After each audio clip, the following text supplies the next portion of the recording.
Have you ever noticed how some people seem untouchable? How certain individuals walk through storms of criticism, betrayal, rejection, and loss without crumbling?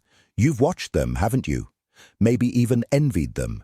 You've asked yourself what they know that you don't. What armor are they wearing that you haven't found yet? But here's what nobody tells you. They're not wearing armor at all. In fact, they've done the exact opposite of what you've been doing your entire life. While you've been building walls, creating distance, numbing yourself, pretending not to care, they went inward. They descended into the one place you've been running from, the darkness within themselves. Carl Jung, one of the most profound minds in the history of psychology, understood something that most people spend their entire lives avoiding. He said that the cave you fear to enter holds the treasure you seek. And that cave, it's not out there in the world. It's inside you, deep in the unexplored territories of your own psyche. In the parts of yourself you've rejected, denied, buried alive. You think the problem is other people, their words, their actions, their betrayals. But Jung knew better. He knew that nothing, absolutely nothing, outside of you has the power to hurt you unless it finds an echo within you. An open wound, a rejected part, a shadow you refuse to see. And until you face that shadow, until you integrate what you've been running from, you will remain a prisoner, a hostage to every comment, every rejection, every slight. You will continue bleeding from wounds you don't even understand, reacting to triggers you can't explain, suffering from pain that seems to come from nowhere. But it doesn't have to be this way. There is a path, a brutal, lonely, terrifying path that Jung called individuation. And it is the only way to become truly untouchable. Not through coldness, not through detachment, but through wholeness, through integration, through the courage to face everything you've been avoiding. If you've made it this far, it's not an accident. Something within you knows it's time. Time to stop running. Time to stop pretending. Time to descend into your own depths and retrieve the parts of yourself you left behind in the dark. Because that's where your freedom lives. That's where your power has been waiting all along. This journey won't be easy. Jung himself warned that individuation is not a path of comfort. It's a path of death and rebirth. The death of who you thought you were. The death of the masks, the defenses, the illusions, and the birth of something far more powerful. Your true self. The integrated whole that cannot be broken because it has already faced its own darkness and survived. Are you ready? Because once you begin, there's no going back. Once you see what's been controlling you from the shadows, you can never unsee it. And that's exactly what we're about to do. We're going to shine a light into the places you've kept dark. We're going to name the forces that have been puppeteering your emotions without your knowledge. We're going to dismantle the illusion that you've been living under. And by the end of this journey, you will understand why Jung promised that nothing and no one will ever hurt you again. Not because you'll become hard, but because you'll become whole. Let's begin. You believe that if you just get better at controlling your reactions, if you just become stronger, more disciplined, more rational, then eventually nothing will bother you anymore. You've tried, haven't you? You've practiced indifference. You've built emotional distance. You've told yourself again and again that you don't care, that their words mean nothing, that their actions can't touch you. But late at night, when you're alone with yourself, when the distractions fade and the noise quiets down, you feel it.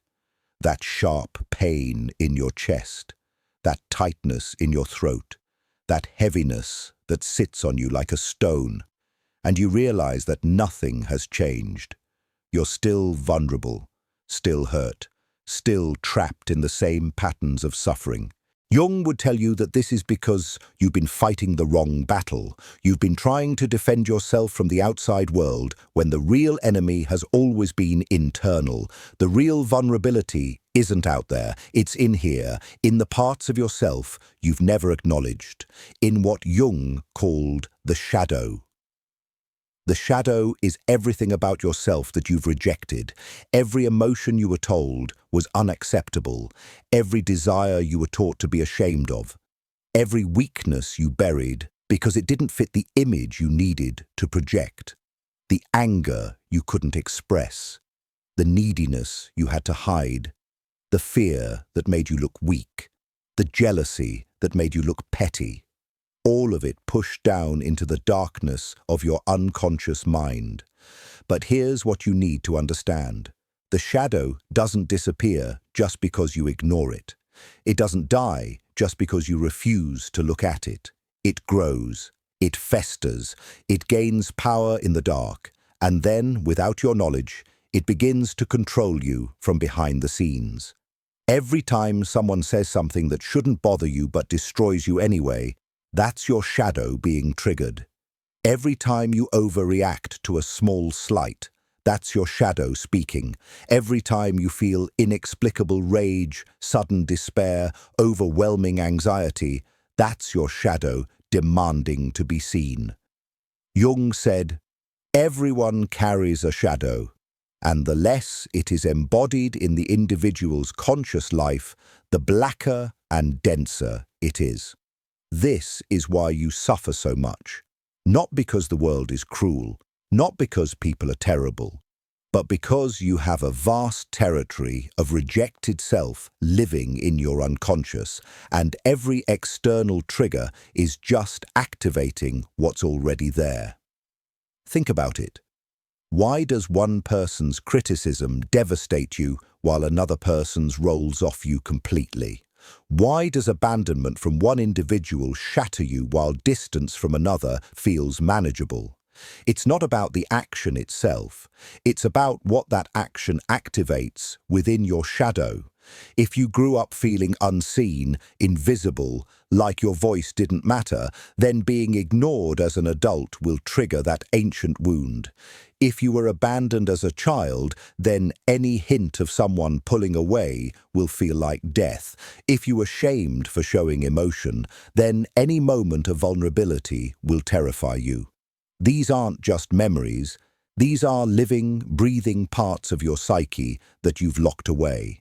And they're running your life from the basement of your consciousness, making decisions for you, choosing your reactions, determining what hurts you and what doesn't. And here's the most painful part. You can't protect yourself from this pain by avoiding it. You can't build walls high enough. You can't create enough distance. You can't numb yourself enough, because the pain isn't coming from outside. It's coming from within, from the parts of you that are still screaming to be acknowledged. Jung understood that the only way out is through. The only way to stop being hurt is to stop rejecting yourself, to turn around and face the shadow, to bring light to the darkness, to integrate what has been fragmented. But most people won't do this. They'll spend their entire lives running, building bigger walls, creating more sophisticated defenses, blaming others for their pain, never realizing that they're fighting ghosts, shadows of their own making. What about you? Are you ready to stop running? Are you ready to turn around and face what's been chasing you all along? Because that's the only way forward. That's the only path to becoming untouchable. Not through avoidance, but through integration. And that's where we're heading next, into the mechanics of how this shadow operates and why it has so much power over you. Stay with me. This is where it gets deep. Now that you understand the shadow exists, we need to talk about its most dangerous weapon, the mechanism that keeps you trapped in cycles of suffering without you even realizing it. Jung called this projection. And it is the invisible prison that most people live in their entire lives. Projection is when you take a part of your shadow, a rejected part of yourself, and you see it in other people instead of in yourself.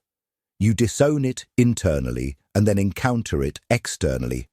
And once you project something onto someone else, they gain enormous power over you, power they don't even know they have. Let me make this concrete. If you've rejected your own anger, buried it deep because you were taught that anger is bad, dangerous, unacceptable, then you will project that anger onto others. You'll see other people as angry, aggressive, hostile, even when they're not. You'll walk into rooms feeling attacked when nobody is attacking you. You'll interpret neutral comments as criticism. You'll feel like everyone is against you. But the anger isn't in them. It's in you, unacknowledged, unintegrated, running wild in your unconscious. And because you can't see it in yourself, you're forced to see it everywhere else. Or maybe you've rejected your vulnerability. Maybe you learned early that showing need, expressing fear, admitting weakness would get you hurt. So you buried that soft part of yourself. You became strong, independent, self-sufficient. But that rejected vulnerability didn't disappear. It got projected. Now you see others as weak, needy, pathetic. You feel contempt for people who cry, who ask for help, who admit they're struggling. You judge them harshly because you're judging the part of yourself you refuse to accept. And here's where it gets truly insidious. The people you judge, the people who trigger you, the people who make you feel intense emotions, they're not your enemies. They're your teachers. They're mirrors, showing you exactly what you need to integrate within yourself. Jung said, "Everything that irritates us about others can lead us to an understanding of ourselves." But most people don't use it that way.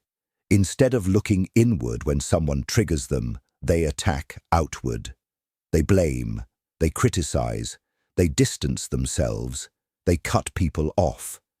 And in doing so, they lose the very information that could set them free. Think about the last time someone really hurt you. What did they do? What did they say? Now ask yourself, honestly, why did it hurt so much? Was it really about them? Or was it about what their action revealed about you? About a fear you carry? About a belief you hold? About a wound you've never healed? If someone's rejection devastates you, it's because you've already rejected yourself. If someone's criticism destroys you, it's because you're already criticizing yourself relentlessly. If someone's abandonment breaks you, it's because you've already abandoned parts of yourself long ago. The external event is just the trigger. The real damage was already there, waiting. And this is why no amount of control over others will ever make you feel safe. You can try to manipulate people into treating you well. You can try to avoid anyone who might hurt you. You can try to create a perfectly safe environment, but it won't work. Because the danger isn't out there, it's in you, in your unintegrated shadow, in your projections. And the cruel irony is this: the more you project, the more you suffer, because projection creates a world where you're constantly under threat from forces outside your control. You become a victim, powerless, at the mercy of everyone else's actions. You give your power away, piece by piece, every time you make someone else responsible for how you feel. Jung knew that reclaiming your projections is an act of profound power. It's taking back what you gave away. It's saying, this anger I see in you is actually mine. This weakness I judge in you is actually mine. This neediness I despise in you is actually mine. And when you do that, when you own it, something miraculous happens. they lose power over you because they were never really hurting you in the first place. You were hurting yourself with your own rejected material. And once you stop projecting, once you reclaim what's yours, the world becomes a different place. People's actions no longer determine your emotional state. Their words no longer shatter you. Their choices no longer control you. But let me be clear, this is not easy. Reclaiming projections means facing the parts of yourself you've spent years, maybe decades, running from. It means admitting you're not who you thought you were. It means seeing your own ugliness, your own pettiness, your own darkness. And that's terrifying. Most people would rather suffer forever than face that. They'd rather remain victims, remain hurt, remain broken, than take responsibility for their own shadow. But not you. If you're still here, if you're still listening, it's because part of you knows, part of you is ready. And in the next section, we're going to talk about what happens when you finally do it, when you stop projecting and start integrating, when you begin the process Jung called individuation, the path toward becoming whole, toward becoming untouchable, not through armor, but through truth. Stay with me. The transformation is just beginning. What has this journey been like for you so far? Have you started to recognize your own shadow, your own projections? Drop a comment below and share what's coming up for you. This process only works when you're honest, when you're willing to look. Let's keep going together. You've spent your entire life trying to become someone successful, someone likable, someone strong, someone who has it all together. You've built an identity brick by brick, carefully constructing an image that you think will keep you safe, accepted, loved. Jung called this the persona, the mask you wear for the world, and there's nothing inherently wrong with having a persona. We all need one to function in society. The problem begins when you forget it's a mask. When you start believing that this constructed identity is who you really are. When you become so identified with the persona that you lose touch with everything underneath it. This is where most people are trapped. They've become their job title, their relationship status, their achievements, their reputation. They've confused the character they play with the actor beneath. And this creates a devastating vulnerability, because when that persona is threatened, when someone criticizes it, rejects it, doesn't validate it, you feel like you're dying. But you're not dying. The mask is just cracking. And that's exactly what needs to happen. Jung taught that individuation, the process of becoming whole, requires the death of the persona, not the destruction of all social function, but the dissolution of your identification with it.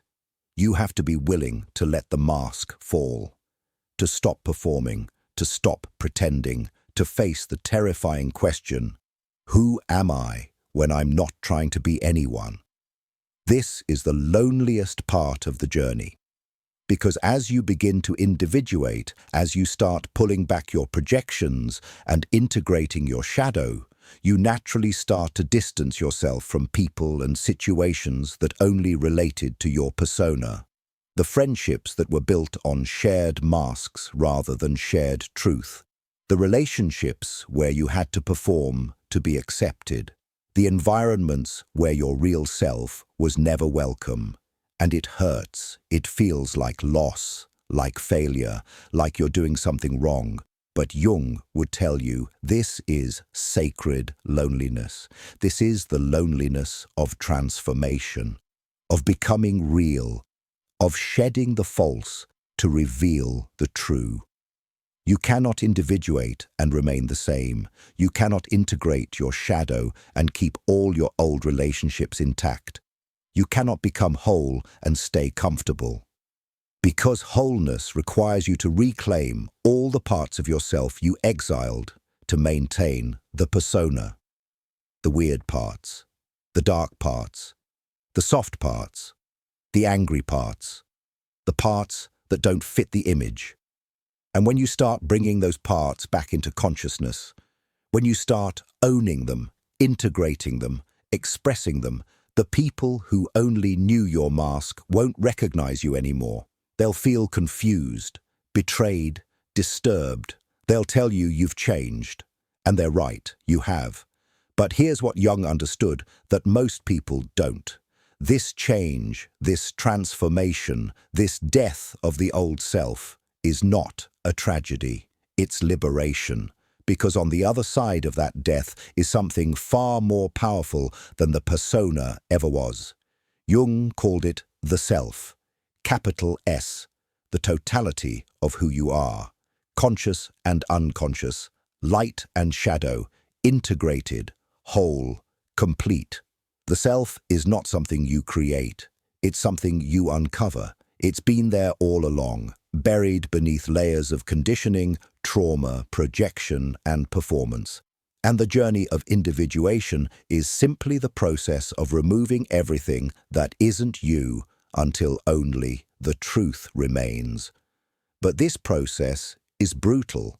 It will strip you of your illusions, your comforting stories about who you are and why you suffer, your carefully constructed narratives about how the world works, your belief that if you just do everything right, you'll finally be safe. Jung said, "There is no coming to consciousness without pain." And he meant it. Every step toward the self requires you to sacrifice something, some belief, some attachment, some identity. You have to be willing to die psychologically, to let the ego, with all its fears and defenses and desperate need for control, dissolve.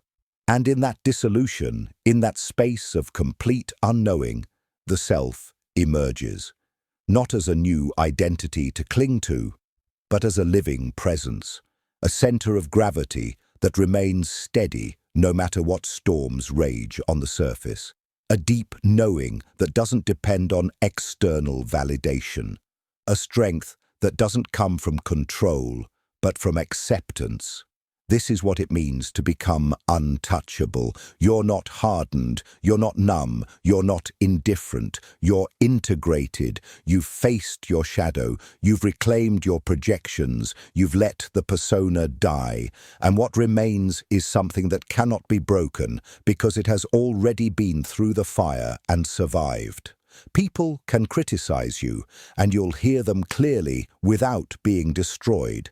People can reject you, and you'll feel the pain without losing yourself. People can betray you, and you'll grieve the loss without creating stories that fragment you further, because you're no longer living from the surface. You're living from the depths, from the self. And from that place, Jung promised, nothing and no one will ever hurt you again. Not because you won't feel pain. You will. But because the pain will no longer have the power to dismantle you.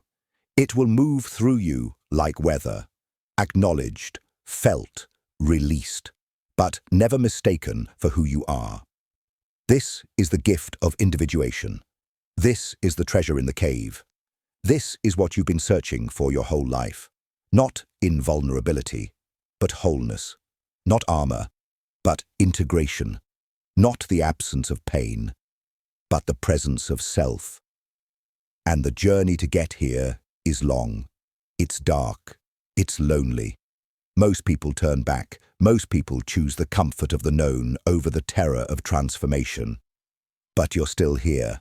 You're still listening, which means something in you is ready to die so you can finally live. Ready to let go so you can finally become. In the final part of this journey, we're going to talk about what this actually looks like in practice. How do you live from the self? How do you maintain this integration in a world that constantly pulls you back toward the surface? How do you stay whole when everything around you is fragmented? That's what we're going to explore next, and it might be the most important part of all. Let's continue. We're almost there. Thank you for staying with me this far. Most people would have turned away by now. But you didn't. and that tells me everything I need to know about you. You're ready for what comes next, and trust me, the best is yet to come. So you've faced your shadow, you've reclaimed your projections, you've let the persona die, you've touched the self, felt its presence, understood its power. But now comes the hardest part. The part Jung said most people fail at, living it. Actually embodying this integration in a world that is constantly trying to pull you back into unconsciousness. Because here's the truth nobody tells you. Individuation is not a destination. It's not something you achieve once and then you're done. It's a continuous process, a daily practice, a moment-by-moment choice to remain conscious when everything in you wants to fall back asleep. The world doesn't want you to be whole. Society doesn't reward integration. It rewards performance. It rewards the persona. It wants you to stay on the surface, playing your role, maintaining your mask, never diving too deep. And if you're not vigilant, if you're not constantly choosing consciousness, you will drift back. You will forget. You will re-identify with the illusions. Jung called this the process of remaining awake, and it requires something most people are unwilling to give: eternal vigilance, a commitment to truth over comfort, a willingness to feel everything, integrate everything, own everything that arises within you. This means that every time someone triggers you, instead of reacting, you pause. You ask, what in me is being activated right now? What shadow am I seeing in them that's actually mine? What projection am I making? What old wound is this touching? And you take it back. You own it. You integrate it. This means that every time you feel the urge to put your mask back on, to perform, to pretend, to hide, you catch yourself. You choose authenticity instead, even when it's uncomfortable, even when it costs you something, even when people don't understand. This means that every time you feel pain, instead of numbing it, avoiding it, blaming someone else for it, you sit with it. You let it speak. You ask what it's trying to show you. You treat it as information, not as an enemy. You use it as a gateway to deeper self-knowledge. This is what Jung meant when he said, "The privilege of a lifetime is to become who you truly are." It's not a passive experience. It's not something that happens to you. It's something you actively choose again and again in the face of everything that wants to keep you small, safe, and unconscious. And yes, it's exhausting. Yes, it's lonely. Yes, there will be times when you wonder if it's worth it. Times when you look at other people living on the surface, seemingly happy in their ignorance, and you envy them. Times when you wish you could go back to not knowing what you know now. But you can't. Once you've seen the truth, once you've tasted integration, once you've felt what it's like to live from the self, there's no going back. The old ways of being stop working. The old defenses stop protecting. The old stories stop making sense. You've crossed a threshold. And on this side of the threshold, you have to live differently. Jung said, "The psychological rule says that when an inner situation is not made conscious, it happens outside as fate." This is the key to everything. When you remain unconscious, life happens to you. You're a victim of circumstances, of other people's actions, of your own unintegrated material. But when you become conscious, when you integrate, when you individuate, you stop being at the mercy of fate. Not because you control everything, but because you understand everything. You understand that the pain you feel is information, that the people who trigger you are teachers, that the circumstances that challenge you are invitations to deeper integration. You stop fighting reality. You stop resisting what is. You start working with life instead of against it. And in that collaboration, in that dance between consciousness and experience, something extraordinary happens. You become free. Not free from pain, not free from challenge, not free from loss, but free from the tyranny of unconsciousness, free from the puppet strings of your shadow, free from the prison of your projections. This is what Jung promised. This is what nothing and no one will ever hurt you again actually means. It means you've taken back your power. You've stopped giving it away to external circumstances. You've stopped making other people responsible for your inner state. You've stopped believing that your well-being depends on anything outside of you. It depends only on this: your willingness to remain conscious, your commitment to integration, your courage to keep facing the shadow every time it emerges, your dedication to truth over comfort, authenticity over acceptance, wholeness over fragmentation. And when you live this way, when you make this your practice, something shifts. The world doesn't change. People don't suddenly start treating you better. Life doesn't become easier. But your relationship to all of it transforms completely. You stop needing things to be different than they are. You stop needing people to validate you, understand you, see you in a certain way. You stop needing to control, manipulate, or defend, because you've found something inside yourself that cannot be touched by any external force. The integrated self. The wholeness that Jung spent his entire life pointing toward. This is the end of the journey and the beginning of a new way of living.